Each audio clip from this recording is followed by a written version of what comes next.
tried to do it, so it's interesting. I think they might just. Talk about impossible. Our best inventions have come from transcending this word or simply ignoring it. Solving the next pandemic before it begins certainly has a ring of impossibility to it. But so do many of our other grand challenges and moonshots, from reversing climate change to eradicating cancer.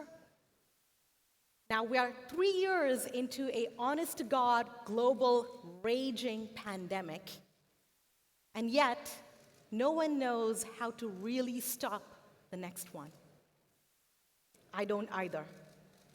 But there are certain approaches and characteristics to solving moonshots that have worked fantastically for many, including historically at Bell Labs, by Nikola Tesla, Edison Labs, Xerox PARC. And personally, every time I've tried these approaches to lead teams, I've found that it does things that people typically consider impossible, from predicting the rise of ISIS to coming up with cures for cancer. So what I want to do today is actually share 3 observations that I would like for us to be pursuing. First, we need to be intentional about maximizing novelty. Not just applaud when someone comes up with a mind-blowing vaccine or a solution from some corner of the world, but actually cultivate and nurture a process for it. Well, what does that look like? For us, those who are steeped in AI, we might have come across a type of algorithm called novelty search. Now, what novelty search does is to breed a stable of algorithms, each one a different approach, looking for solutions that are maximally different from each other. So it evolves a stable of solutions. Let's watch how it works.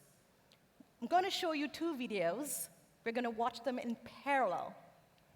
On the left, you're going to see an optimization-based deep learning algorithm. And on the right is one based on novelty search. Now, the challenge here is to make the robot legs walk as far as possible. Let's see. You can get an idea for how far the robot legs are walking by looking at the squares in this virtual environment. The one on the left stops after about 5 squares or so. The novelty search one continues, going on and on. The main difference between the two is that the one on the left optimized for a rather obvious variable, distance. The one on the right, the novelty search one, instead came up with many different ways for the robot to simply walk or stand or crawl. They look very different in approaches, and finally, after breeding a bunch of different approaches, it picked the one that matched the problem it was trying to solve. Go as far as possible. Well, how does this translate to humans trying to solve a big problem, or even a small one for that matter? Well, the first thing we need to do is actually come up with completely different approaches that look nothing like each other. And the grander the problem, the more important we use this approach. Here's an example.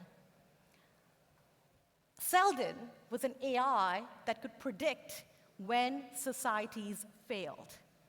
We built this in roughly 2014, and one of the things we were trying to do was actually see when massive jumps in society occurs. And as you can imagine, we were looking at mounds and mounds of data, each one completely unrelated to the other. So we had economic data sets, finance data sets about how many cars there are on the road, to number of people in hospitals, everything we could get our hands on.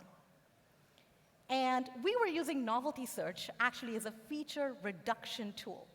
So we were looking for mathematical relationships between these various types of data, each one that are maximally different from each other. And two things popped up. We were looking at the data set from Ebola. This is again circa 2014, 2015. And two very interesting things popped up. The first, normally, the number of patients checking into a hospital is completely uncorrelated with the number of people going into quarantine. In the early days of Ebola, what popped up was that these two independent networks started to merge. The second interesting thing that popped up was that the number of healthcare workers were becoming sicker, and the number of them who were falling sick was significantly larger than anything before. So maybe I do know something about stopping pandemics. One, we could have an early warning system, a global early warning system, that pops up such abnormalities, including these two very interesting signals. What we're measuring today in the pandemic are things that we think are related, but the most interesting and obvious solutions come from looking at patterns that are uncorrelated, because we simply do not know what is related to what. So the most interesting things seem to happen, especially in a pandemic, when networks begin to merge. You can already get a sense of this on the macro scale. You have the economy getting correlated with health, policy, and your personal life. So here is an early warning direct system we can directly use by following multiple ways to solve for the problem by maximizing novelty. The second, we need to combine fields. Now, we can do this intentionally by having diverse people with various expertise, multiple backgrounds working on our grand problems. Or we can do this, actually, and we should do this more intentionally in our methods. So as an example, I like to call this mental model arbitrage. A mental model is anything, a concept, a scientific principle, something that you take out of its field of origin and try to apply it somewhere else. We need to be doing this over and over again. Shown here is a concrete example. Evolution is a mental model. Stripped out of its context from nature and biology, it simply becomes what copies best survives. And you can see this being applied in computer science as genetic algorithms. So how can we do more of this, and what can we expect? Let me go back to Selden. At Selden, the way we predicted when societies failed was simply by combining AI with complexity physics. In many ways, we thought an AI complexity physics. With that, we predicted the rise of ISIS 2 weeks before the New York Times even coined the term. We went on to predict labor strikes in 12 different countries around the world from a 90 to 95% accuracy. And the same AI could predict jumps in massive currencies and commodities. Shown here is oil jumps, Selden predicting them 4 months out, going from $100 a barrel all the way down to $15 a barrel in January 2015. Mental models are a tool used by some of the most successful people in the world, including Jeff Bezos, Warren Buffett, Elon Musk, and also historically, Einstein. In fact, Shannon, the father of information theory, imported entropy to measure information, and boom, we have the communication and information age we live in today. So the more intentional we can be about fusing multiple fields, bringing in concepts into our AI, into our approaches, the more successful we can be with moonshots and our grand problems. The third, we want to start with the blueprint. It's the nature of moonshots that they are built differently. We don't start from a, what can technology do today? How can I make it better? How can AI or CRISPR help with the pandemic? That is not going to result in the grand progress we're looking for.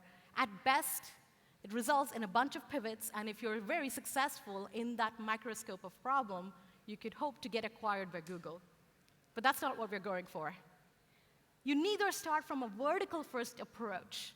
You don't start with, what can I do to improve healthcare today, or health.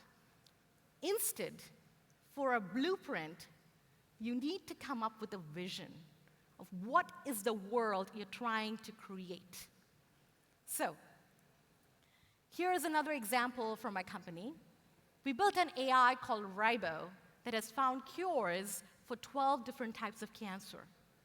It found 225% better correlated genes than the world has known for 11 types of cancer, and has come up with 215 plus novel targets. All this happened in a span of 1.5 years. Now, the beauty of coming up with a blueprint is that when we started Ribo, we didn't ask, how can we cure cancer? We instead asked, can we come up with a system that pulls up the emergent complexity loops between the entire human omics stack? If you think about the human body and the multiple layers from DNA, RNA, proteins, metabolites, and more, can we build an AI that can pull up the connections and specifically look for disruptions to indicate disease? That was a blueprint, tapping into the complexity of the human body. From there, we leaned into interestingness, which came when we were looking at RNA data. We came up with a disease model to match what was happening in the body with compounds that are available. And today, because of that approach, I can offer you 400 plus different types of compounds, ranked ordered, filtered for novelty, commercializability, and availability for 11 types of cancer. That is the power of starting with a blueprint. So as I near the end of my talk here, I want to ask you, what is your blueprint for a pandemic-free world? And as you're thinking about this, let me remind you that it's the nature of moonshots to sound crazy. Ford wanted to build a horseless carriage. Tesla wanted to capture lightning. And the Wright brothers wanted to fly like a bird. So the message here is that if you are not audacious, you cannot build a better world. So let me take my own message and share some audacious blueprints for a pandemic-free world I'd like to create, so it can stimulate you to come up with more ideas, and hopefully the world can follow. The first, what does a world where we evolve viruses to make humans healthier look like? Or here's another one. Can we come up with a different system, closely related and hopefully profitable, that can take the weight, the evolutionary weight of viruses away from humans? Now, that's just a couple. We need many, many, many more different approaches, solutions, targets, blueprints to come up with a world where we stop pandemics before they happen, because we've all been afflicted and affected by the scale of it. So as you leave this conference, and especially this moonshot track, I want to remind you to be audacious. Because if you're not audacious, it's not only an essential ingredient for solving moonshots, but it's also a necessity for creating the world we want to live in. Thank you.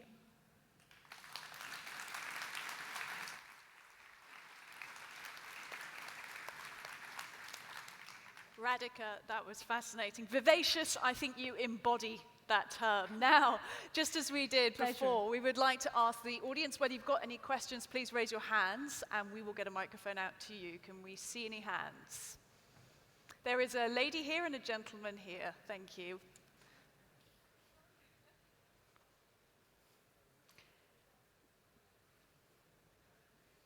The lady at the back, she's now got her hand raised. Then we'll come to you, sir.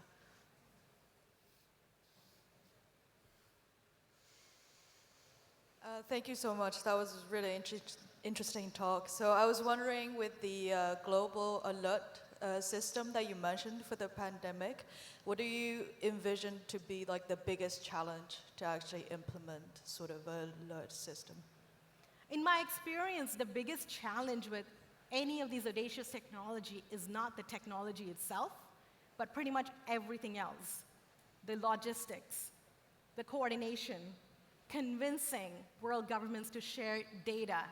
I think I can just stop on that one, because we all know the difficulty of getting any group of people to share data, and the larger the group of people happen to be, and especially when they're dealing with sensitive information like people's health, the more difficult it is to share. So I think it's pretty much everything else. Now, what we have going for us is that everyone has seen the effects of this pandemic and are eager to collaborate, but it's pretty much everything else. And of course, the data. Sensitive information and data is a theme that keeps recurring. We did have a question down here. If you could raise your hand again, the microphone will come to you. Thank you.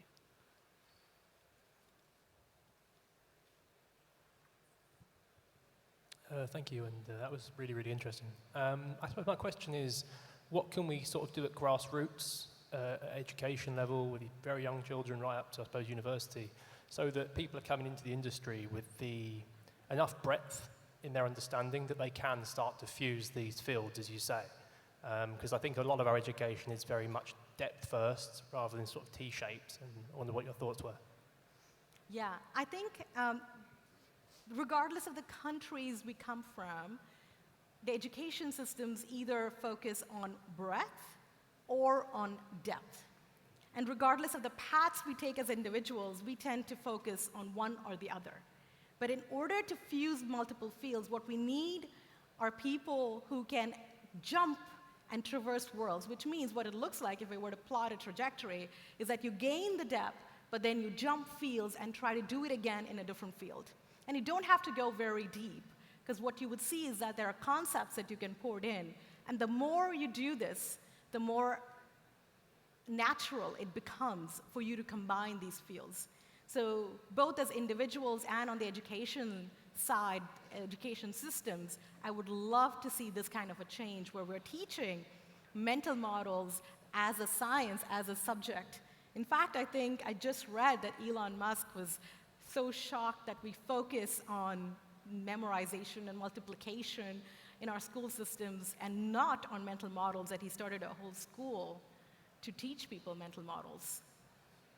Elon Musk is in the headlines again last night for other very controversial reasons. Have we got a final question for Dr. Radhika Dirks? Yes, gentleman at the back. Thank you.